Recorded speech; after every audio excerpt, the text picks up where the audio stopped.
How can a filmmaker capture a crumbling marriage's singular pain, particularly if it's his own? Realism would seem an almost insufficient way. In real life, loss often looks like stillness, emptiness, too much to drink, crying when no one can hear, a sort of stasis. These reactions aren't inherently cinematic, and even someone who can imbue an emotional atmosphere through stringing scenes like this together, Iñárritu, for example, has great talent for this, must rely heavily on score, camera placement, cross-cutting, and sound design to get us the rest of the way. But forget what grief looks like to an observer. What's playing out inside would look like possession.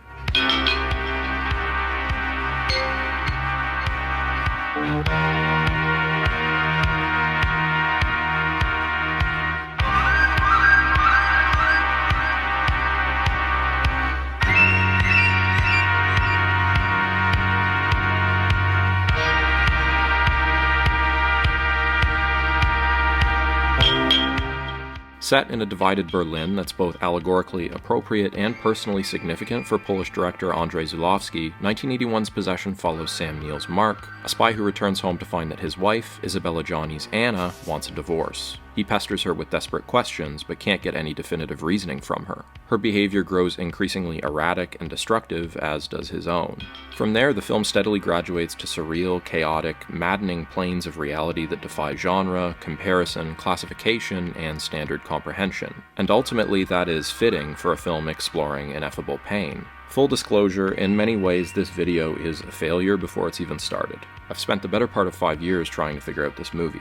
I haven't yet, and I doubt I or anyone else ever fully will, which is part of why we love it, of course. It eludes words. It seesaws from formalism to experimentation, from realism to surrealism, from movie speak to philosophical dialogue. It breaks the fourth wall, it talks to you, it screams at you. It's a giant middle finger to audience expectations, but one shot, edited, and performed with such commitment and artistry that it's impossible to dismiss.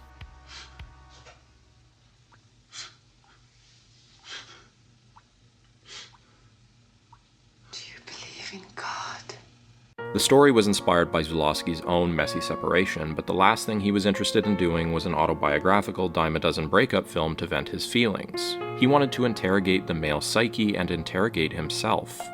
Mark hungers for and is haunted by the titular possession. He goes through Anna's things, he obsesses over the reasons, the other guy. He tortures himself seeking details about the great sex they must be having. The loyalty, the stability, and the consistency are what's most important to him, and Anna can't understand why when the bedrock of romantic feelings is simply gone.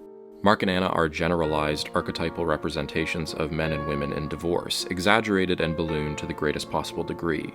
Neither is strictly speaking sympathetic, but both are understandable and recognizable. Stability and authority is characterized as male, versus absolute freedom and personal expression, which are female.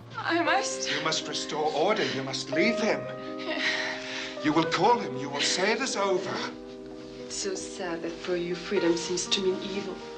Both are destructive at their extreme and circle back around to needing each other as a form of mediation, even though that balancing act seems as inherently doomed as the wall between East and West. You want me to believe you? Oh, yes! A monster, a fool. I fuck her on with everybody. Whenever you turn her on, I fuck her on with everybody! On every corner!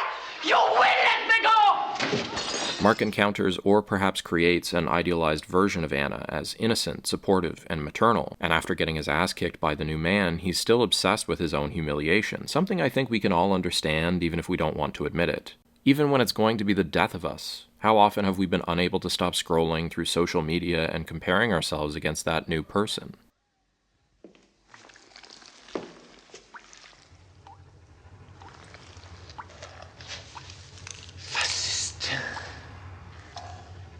Enter the monster, who gives Anna the most perverse freedom possible and makes Mark the hero he wants to be.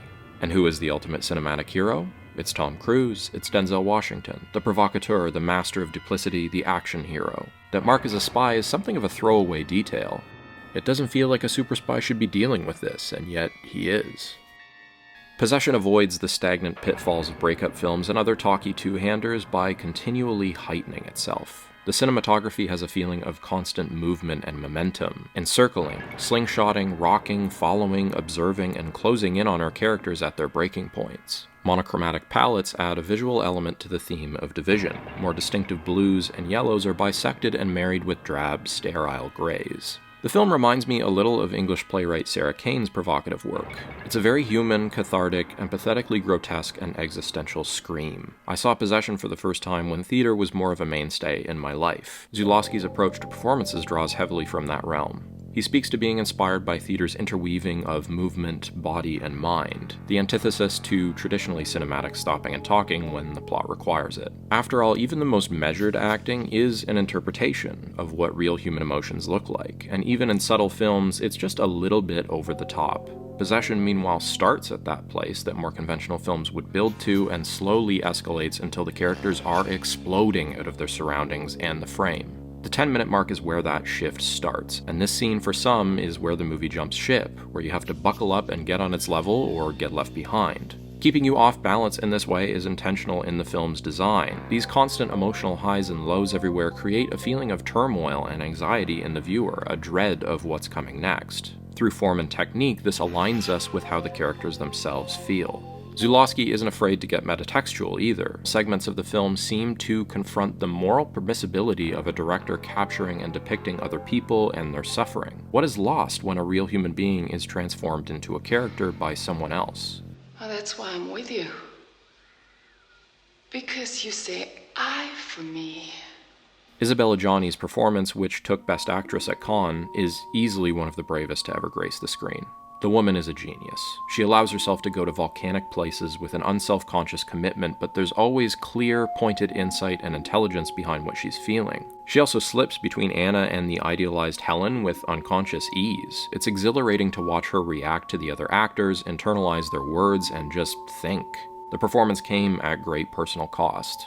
Gianni deteriorated mentally during the shoot, and upon seeing the film even attempted suicide. Sam Neill, meanwhile, developed a color-coded system in his script to highlight where Mark's sanity was at a given time in the story, an attempt to deal with the traditionally unchronological, tightly scheduled European shoot.